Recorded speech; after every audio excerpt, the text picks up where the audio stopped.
నమస్కారం. మా శ్రోతలందరికీ స్వాగతం. ఈరోజు మనం భారత్ అమెరికా సంబంధాల్లో ఒక ఆసక్తికరమైన, చెప్పాలంటే కొంచెం వివాదాస్పదమైన అంశాన్ని చూడబోతున్నాం. అవును.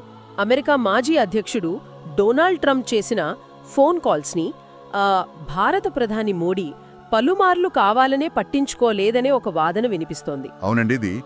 ఈ వార్తకు మూలం ఒక జర్మన్ పేపర్, ఫ్రాంక్ఫర్టర్ అల్జీమైన్ జైటుంగ్, అంటే ఎఫ్ఏజెడ్ అంటారు. ఎఫ్ఏజెడ్ విన్నాను.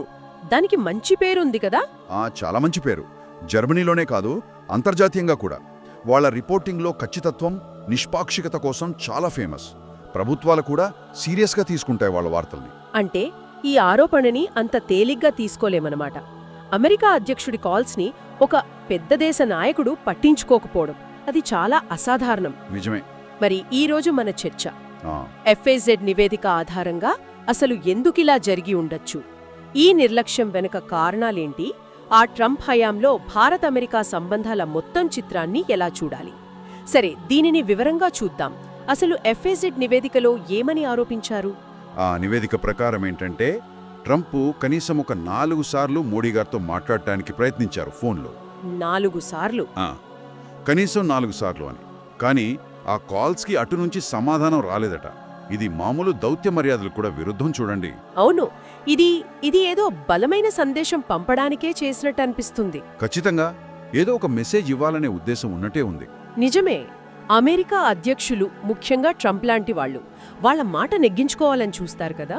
డిమాండ్లు ఒప్పుకోకపోతే ఆంక్షలు, సుంకాలు అంటారు. అవును, ఆయన స్టైల్ అదే, చాలా డైరెక్ట్. అలాంటిదే ఆయన కాల్స్నే పక్కన పెట్టారంటే దాని వెనుక ఫాజ్ ఏ కారణాలు చెబుతోంది? ట్రంప్ భారతదేశాన్ని ఒక కఠినమైన పోటీదారుగా చూశారని కూడా అన్నారు కదా ఆ రిపోర్ట్లో. ఎందుకని? అవును, ఆ మాట వాడారు, టఫ్ కాంపిటీటర్ అని. దీని వెనుక ఫాజ్ కొన్ని ముఖ్యమైన కారణాలు విశ్లేషించింది. మొదటిది బహుశా అన్నిటికన్నా కీలకమైనదనుకోవచ్చు, వాణిజ్యం. ట్రేడ్, ముఖ్యంగా వ్యవసాయం, పాడి ఉత్పత్తులు, వాటికి సంబంధించిన సుంకాల గొడవ. ట్రంప్ తన టైంలో అమెరికా వాణిజ్య లోటు తగ్గించుకోవాలని గట్టిగా ప్రయత్నించారు కదా. అవును. అందులో భాగంగా భారతదేశం చాలా పెద్ద మొత్తంలో అమెరికా వ్యవసాయ, పాడి ఉత్పత్తుల్ని దిగుమతి చేసుకోవాలని బాగా ఒత్తిడి తెచ్చారు.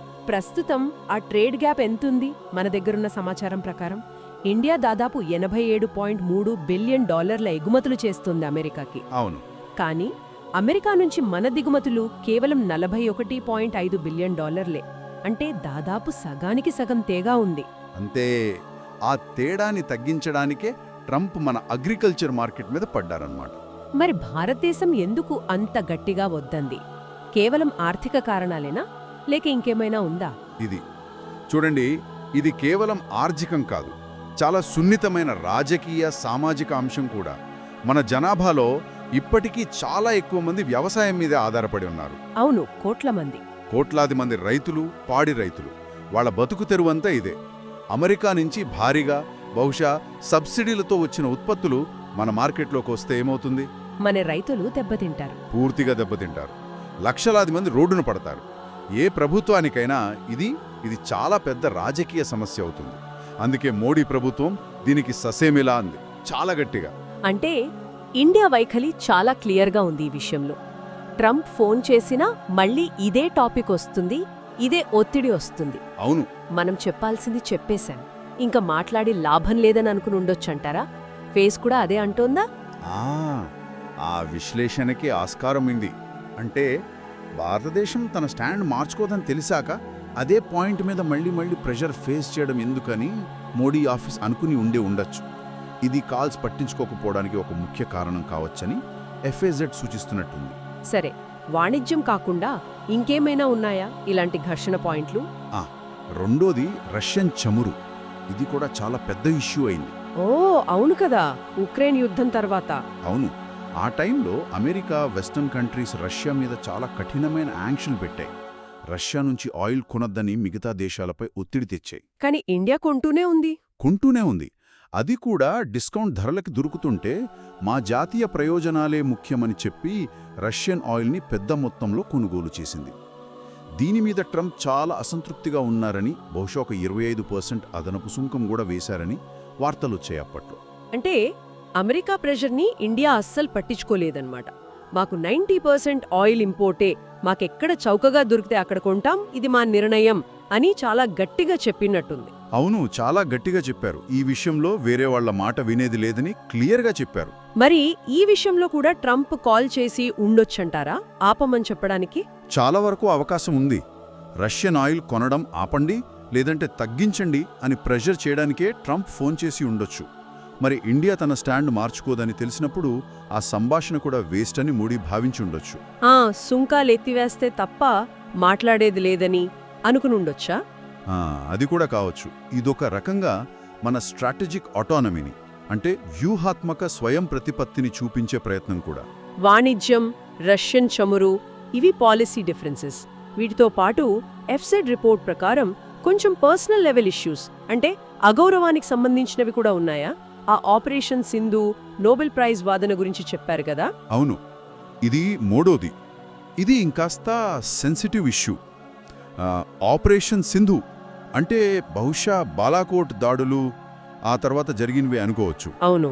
ఆ టైంలో ఇండియా పాకిస్తాన్ మధ్య న్యూక్లియర్ వార్ రాకుండా నేనే ఆపాను అని ట్రంప్ పదే పదే చెప్తున్నారు. ఈ మధ్య కూడా ఓ మీటింగ్లో అన్నారట. నిన్న జరిగిన మీటింగ్లో కూడా అన్నారని అంటున్నారు. అవునా?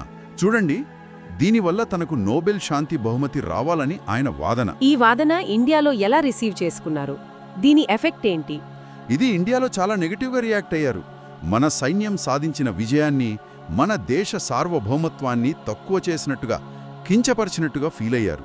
అంటే ఇది అవమానకరంగా భావించారన్నమాట. అంతేకాదు, ఇది ఇండియాలో మోడీ రాజకీయ ప్రత్యర్థులకి ఒక వెపన్ లాగా మారింది. ప్రతిపక్షాలు ట్రంప్ మాటల్ని వాడుకుని మోడీ లీడర్షిప్ని, ఆయన ఇమేజ్ని డ్యామేజ్ చేయడానికి ట్రై చేస్తున్నాయని కూడా ఎఫ్ఏజ్ రిపోర్ట్ సూచిస్తోంది.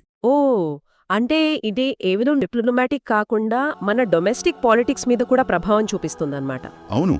మరి తనని, తన ప్రభుత్వ విజయాల్ని పబ్లిక్గా ఇలా కించపరిచేలా మాట్లాడుతున్నప్పుడు ఆ వ్యక్తితో మాట్లాడటానికి మోడీ ఎందుకు ఇష్టపడతారు? అదే పాయింట్. ఎవరైనా అంతే కదా, పబ్లిక్గా తన ప్రభుత్వాన్ని, దేశ గౌరవాన్ని దెబ్బతీస్తున్నారని అనుకున్నప్పుడు ఆ వ్యక్తి నుంచి కాల్ వస్తే ఎత్తడానికి ఏ లీడర్ అయినా ఆలోచిస్తారు.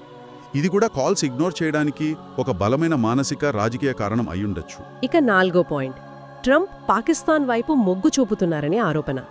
దీని గురించి ఫాజ్ ఏం చెప్పింది? ట్రంప్ పాకిస్తాన్ని పొగడటం, వాళ్ల ఆర్మీ చీఫ్ జనరల్ ఆసిం మునీర్ని వైట్ హౌస్కి పిలిపించి మరీ గౌరవించడం. అవును, ఆ భేటీ జరిగింది. పాకిస్తాన్ని మళ్లీ ఒక ముఖ్యమైన మిత్రదేశంగా చూస్తున్నట్టు సిగ్నల్స్ ఇవ్వడం, ఇవన్నీ ఇండియాకి చాలా ఆందోళన కలిగించే విషయాలు. ఆ వైట్ హౌస్ మీటింగ్లో మునీర్ కూడా ట్రంప్ని తెగ పొగిడారట. ఇండియా పాక్ గొడవలు తగ్గించింది ఆయనే, నోబెల్కి అర్హుడు అని అన్నారట. మరి ఎందుకని ఈ పాకిస్తాన్ అనుకూల వైఖరి? ఎఫ్ఏజెడ్ ఏమైనా కారణాలు చెప్పిందా? కేవలం ఇండియాను ఇబ్బంది పెట్టడానికేనా, లేక వేరే ప్లాన్స్ ఉన్నాయా? ఎఫ్ఏజెడ్ కొన్ని కారణాలు ప్రస్తావించింది. ఒకటి, సౌత్ ఏషియాలో చైనా ప్రభావం పెరుగుతోంది కదా, నేపాల్, శ్రీలంక, బంగ్లాదేశ్, మయన్మార్ వల్ల. అవును, చాలా పెరుగుతోంది. దాన్ని కౌంటర్ చేయడానికి అమెరికాకి ఈ రీజియన్లో ఒక స్ట్రాటజిక్ పార్ట్నర్ కావాలి. బహుశా పాకిస్తాన్ని మళ్లీ ఆ రోల్ కోసం దగ్గరకు తీసుకుంటున్నారేమో. ఇది ఒకటి.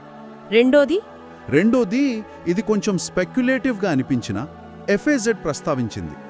ట్రంప్ ఫ్యామిలీకి పాకిస్తాన్ పార్ట్నర్స్తో కలిసి వరల్డ్ లిబర్టీ ఫైనాన్షియల్ అనే ఒక క్రిప్టో వెంచర్లో 60% వాటా ఉందని ఆరోపణలున్నాయట.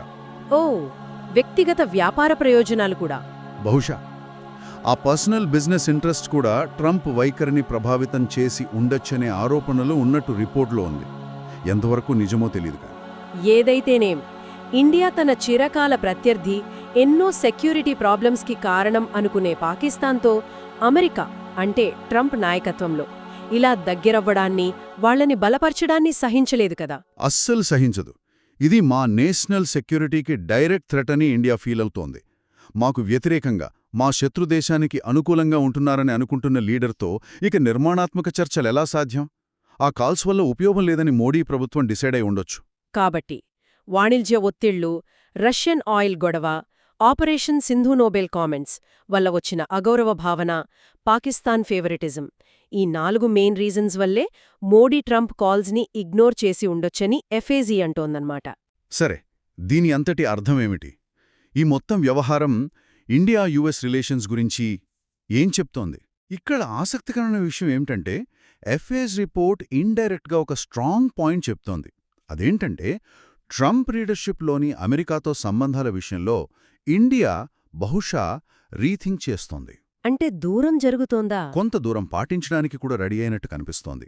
అంటే ప్రెజర్స్కి బెదిరింపులకి లొంగేది లేదు, మా నేషనల్ ఇంట్రెస్ట్, మా గౌరవం మాకు ముఖ్యం అని మోడీ ప్రభుత్వం ఒక క్లియర్ సిగ్నల్ పంపినట్టుంది. ఇది మన వ్యూహాత్మక స్వయంప్రతిపత్తిని నొక్కి చెప్పడమా? ఖచ్చితంగా అదే.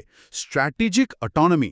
బహుశా అమెరికా మీద మరీ ఎక్కువగా ఆధారపడకుండా వేరే దేశాలతో పార్ట్నర్షిప్స్ని డైవర్సిఫై చేసుకునే ప్రయత్నం కూడా ఇందులో కనిపిస్తోంది. మొత్తానికి ఈ జర్మన్ పత్రిక విశ్లేషణ ప్రకారం ఇవి ఏదో యాదృచ్ఛికంగా జరిగినవి కావు. లోతైన పాలసీ డిఫరెన్సెస్, నేషనల్ ఇంట్రెస్ట్స్ మధ్య క్లాష్, లీడర్షిప్ స్టైల్స్లో తేడాలు ఇవన్నీ కారణం. Trade, Russia, Pakistan, personal respect అన్నీ కలిపి ఈ కాల్స్ ఇగ్నోర్ చేయడానికి దారితీసాయని తెలుస్తోంది. అవును, అక్కడ క్లియర్గా ఒక టెన్షన్ ఉంది. ఒకవైపు Trump America first policy, trade deficit తగ్గించుకోవాలి, వరల్డ్ స్టేజ్ మీద మా డామినెన్స్ ఉండాలి అని చూస్తున్నారు. మరోవైపు ఇండియా మరోవైపు ఇండియా మా ఎకానమీని, మా రైతుల్ని కాపాడుకోవాలి, ఎనర్జీ సెక్యూరిటీ ముఖ్యం, మా రీజనల్ సెక్యూరిటీ ఇంట్రెస్ట్స్ కాపాడుకోవాలి, ఇంటర్నేషనల్గా మా గౌరవం నిలబెట్టుకోవాలి ఇలా చూస్తుంది. ఈ రెండు వేరువేరు దృక్పథాలు. అవును, ఈ రెండు డిఫరెంట్ అప్రోచెస్, దానికి తోడు ట్రంప్ డైరెక్ట్, కొన్నిసార్లు అగౌరవంగా అనిపించే స్టైల్, ఇవన్నీ ఈ దూరాన్ని పెంచడానికి కారణమయ్యాయని ఎఫ్ఏజెడ్ అంటోంది. ఇది నిజంగా చాలా కాంప్లెక్స్ ఇష్యూ, చాలా కోణాలున్నాయి. ముగింపుగా ఈ చర్చ నుంచి ఒక ఆలోచన వస్తోంది.